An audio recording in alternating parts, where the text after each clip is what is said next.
Hello friends, welcome to study help. Friends, इस video में हम लोग जीके के महत्वपूर्ण क्वेश्चन को डिस्कस करेंगे जो कि एग्जाम पॉइंट ऑफ व्यू से काफ़ी महत्वपूर्ण होंगे। तो फ्रेंड्स, वीडियो में लास्ट तक जरूर बने रहिएगा और वीडियो अच्छी लगे तो इसे लाइक ज़रूर कीजिएगा और चैनल को सब्सक्राइब भी कीजिएगा। चलते हैं अपने पहले क्वेश्चन पर। राजस्थान का उच्चतम बिंदु गुरु शिखर किस पर्वतमाला पर स्थित है? तो इसका आंसर हो जाएगा ऑप्शन नंबर ए, अरावली पर्वतमाला पर स्थित है।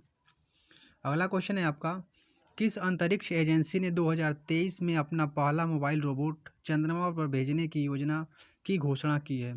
तो इसका आंसर हो जाएगा ऑप्शन नंबर बी, नासा, जो कि अमेरिका की एजेंसी है। अगला क्वेश्चन है आपका कि विश्व का सबसे बड़ा प्रायद्वीप कौन सा है? तो इसका आंसर हो जाएगा ऑप्शन नंबर बी, अरब प्रायद्वीप। अरब प्रायद्वीप विश्व का सबसे बड़ा प्रायद्वीप है। नेक्स्ट क्वेश्चन है, म्यांमार कितने भारतीय राज्यों के साथ अंतर्राष्ट्रीय सीमा साझा करता है? तो इसका आंसर हो जाएगा ऑप्शन नंबर सी, 4। म्यांमार 4 भारतीय राज्यों के साथ अंतर्राष्ट्रीय सीमा साझा करता है। अगला क्वेश्चन है आपका, राज्य लोक सेवा आयोग के प्रावधान का उल्लेख किसके साथ किया गया है?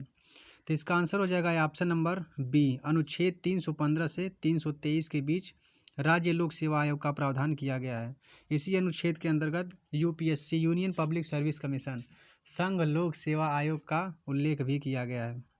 अगला क्वेश्चन है, स्वतंत्र भारत के प्रथम शिक्षा मंत्री कौन थे? इसका आंसर हो जाएगा ऑप्शन नंबर ए, अबुल कलाम आज़ाद। स्वतंत्र भारत के प्रथम शिक्षा मंत्री अबुल कलाम आज़ाद थे। नेक्स्ट क्वेश्चन है, चंद्रप्रभा वन्य जीव अभ्यारण्य कहाँ स्थित है? इसका आंसर हो जाएगा option number B, Chandauli, Uttar Pradesh में। चंद्रप्रभा वन्य जीव अभ्यारण्य चंदौली, उत्तर प्रदेश में स्थित है।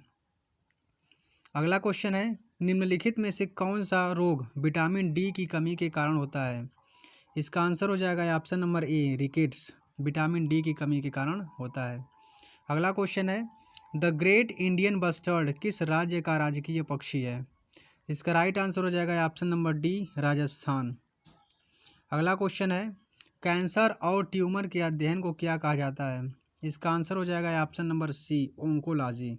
कैंसर और ट्यूमर के अध्ययन को ओंकोलॉजी कहा जाता है। अगला क्वेश्चन है, आवर्त सारणी का जनक किसे माना जाता है? इसका राइट आंसर हो जाएगा option number B, Dmitri Mendeleev. Dmitri Mendeleev को आवर्त सारणी का जनक माना जाता है। अगला क्वेश्चन है, किस वेद को बलि प्रथाओं की पुस्तक माना जाता है? इसका आंसर हो जाएगा option number C, Yajurveda. Yajurveda को बलि प्रथाओं की पुस्तक माना जाता है। अगला क्वेश्चन है, एंटी डिफेक्शन एक्ट, दल बदल कानून कब पारित किया गया था? इसका आंसर हो जाएगा ऑप्शन नंबर सी, 15 फरवरी 1985 को। 15 फरवरी 1985 को दल बदल कानून पारित किया गया था और इसी समय 52वां संविधान संशोधन किया गया था जिसमें अनुसूची 10 को भी जोड़ा गया था। अगला क्वेश्चन है, जैन वास्तुकला गोमतेश्वर की प्रतिमा कहाँ स्थित है? तो इसका आंसर हो जाएगा option number A, Gommateshwara, Karnataka में। गोमतेश्वर की प्रतिमा कर्नाटक में स्थित है।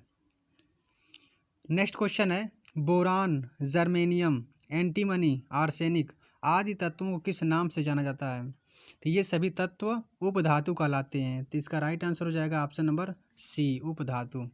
फ्रेंड्स, वीडियो अच्छी लगी हो तो चैनल को सब्सक्राइब जरूर करें। मिलते हैं नेक्स्ट वीडियो में।